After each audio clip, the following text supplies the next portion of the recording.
Hi welcome to Swiss home book. இன்றைக்கி ஒரு day routine தான் பார்க்க போகிறீங்க. ஸோ ஈவினிங் எல்லா வேலையும் முடிச்சுட்டு கொஞ்சம் வெஜிடபிள்ஸ் எல்லாமே வாங்கிட்டு வந்து வச்சுருந்தோம். ஸோ எஸ்டர்டே அதில் பார்த்திங்க அப்படின்னா கொஞ்சம் நிறைய காலி ஆயிடுச்சு. ஸோ நான் 3 days ஒன்ஸ் பார்த்திங்க அப்படின்னா ரீஸ்டாக் பண்ணுவேன். அப்பப்போ வாங்கி தான் ஸ்டாக் பண்ணுவேன். ஃபுல்லாக வாங்கி எல்லாம் டம்ப் பண்ண மாட்டேன். என்ன தேவையோ அதை மட்டும் அளவாக வாங்கிட்டு 3 days ஒன்ஸ் ரீஃபில் பண்ணுற மாதிரி தான் வச்சுக்குவேன் நான். ஸோ ஆல்மோஸ்ட் எல்லாமே காலி ஆகிடுச்சு. ஸோ அதுக்கப்புறம் இப்போ வாங்கி வச்சோம் அப்படின்னா பொங்கலுக்கு திருப்பி கொஞ்சம் அளவாக ரீஸ்டாக் பண்ணி வச்சுக்குவேன். ஃப்ரிட்ஜ்லேயும் அதே மாதிரி தான், அவ்வளோவும் ஸ்டோர் பண்ணி வைக்க மாட்டேன் நான். என்ன தேவையோ அதை மட்டும் அளவாக நான் ஸ்டோர் பண்ணி வச்சுக்குவேன். ஃபுல்லாக வாங்கி பல்காக எப்பயுமே டம்ப் பண்ணி வைக்கவும் நான் மாட்டேன். மெயினாக பால், அதுக்கப்புறம் பார்த்திங்க அப்படின்னா மாவு, அந்த மாதிரி முக்கியமான ஐட்டம் பண்ணுவேன். ஸோ தம்பிக்கு பார்த்திங்க அப்படின்னா ஃப்ரைட் ரைஸ் செய்கிறதுக்காக கொஞ்சமாக கேப்சிகம்ஸ் இதெல்லாமே வாங்கிட்டு வச்சுருந்தேன். எல்லாத்துலேயுமே ஒவ்வொன்றை மட்டும்தான் வாங்கியிருந்தேன். அதுக்கப்புறம் பார்த்திங்க அப்படின்னா கொஞ்சம் க்ளீனிங் ஒர்க்கெல்லாம் பண்ணிகிட்டு இருந்தேன். ஸோ அதனால் அப்படியே அதை மட்டும் வச்சுட்டு வந்தோடனே ரீஸ்டாக் பண்ண வேண்டிய ஒர்க் இருந்தது, அதை பார்த்துட்டேன். கையோடு ரீஸ்டாக் பண்ணி வச்சா தான் கொஞ்சம் நிம்மதியாக இருக்கும்.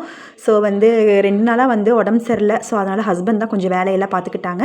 ஸோ இப்போ நான் ரெடி ஆகிட்டேன் கொஞ்சம். ஸோ அதனால் பேலன்ஸ் இருக்கிற ஒர்க் எல்லாமே நான் பார்த்துட்டேன். காலிஃப்ளவருமே காலையில் கொஞ்சமாக சில்லியெல்லாம் போட்டுக்கலான்னு சொல்லிட்டு ஹோம்மேட் மசாலா போட்டு தான் நான் பண்ணுவேன். அதையுமே ஃபுல் அண்ட் ஃபுல் எல்லாமே எடுத்து நீட்டாக க்ளீன் பண்ணி ஃப்ரிட்ஜில் வச்சுட்டேன் அப்படின்னா மார்னிங் எந்திரிச்சதுமே சமைச்சிருவேன் நான்.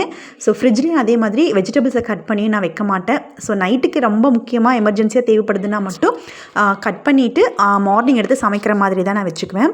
அதுக்கப்புறம் ஆனியன், அதுக்கப்புறம் பார்த்திங்க அப்படின்னா முட்டைக்கோஸு, அதுக்கப்புறம் கொஞ்சம் கத்திரிக்காய், இதெல்லாமே அளவாக வாங்கிட்டு வச்சுட்டேன். அதுக்கப்புறம் பார்த்திங்க அப்படின்னா இதெல்லாம் ரீஸ்டாக் பண்ணி முடிச்சதுக்கப்புறம் கிச்சனுமே க்ளீன் பண்ணி விட்டுட்டேன். ஏன்னா மார்னிங் குக் பண்ணுறதுக்கு கொஞ்சம் ஈஸியாக இருக்கும்னு சொல்லிட்டு. ஸோ எத்தனை பேர் இந்த மாதிரி வந்தோடனே ரீஸ்டாக் பண்ணி வச்சுருங்கன்னு சொல்லுங்கள். அதுக்கப்புறம் நைட் எப்படி கிச்சனை க்ளீன் பண்ணிவிட்டு படுப்பீங்கன்னு சொல்லுங்கள். பிகாஸ் எனக்கு அந்த ஹேபிட் இருக்குது. ஸோ எல்லா ஒர்க்குமே முடிச்சதுக்கப்புறம் கண்டிப்பாக சிங்க் எல்லாமே க்ளீன் பண்ணி வச்சுட்டு தான் நான் தூங்கவே போவேன்.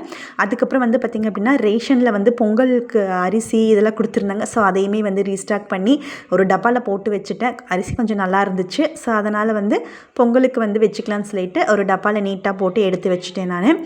ஸோ ஃபைனலாக பார்த்திங்க அப்படின்னா கிச்சனில் பாத்திரத்தை எல்லாத்தையுமே கழுவி, சிங்க் எல்லாமே கழுவி, ஸோ ஸ்டோவ் எல்லாமே தொடச்சி வச்சுருவேன் நான். ஸோ இந்த மாதிரி எத்தனை பேர் ஹோம் மேக்கர் இருக்கீங்கன்னு மறக்காமல் எனக்கு கமெண்ட் பண்ணுங்கள்.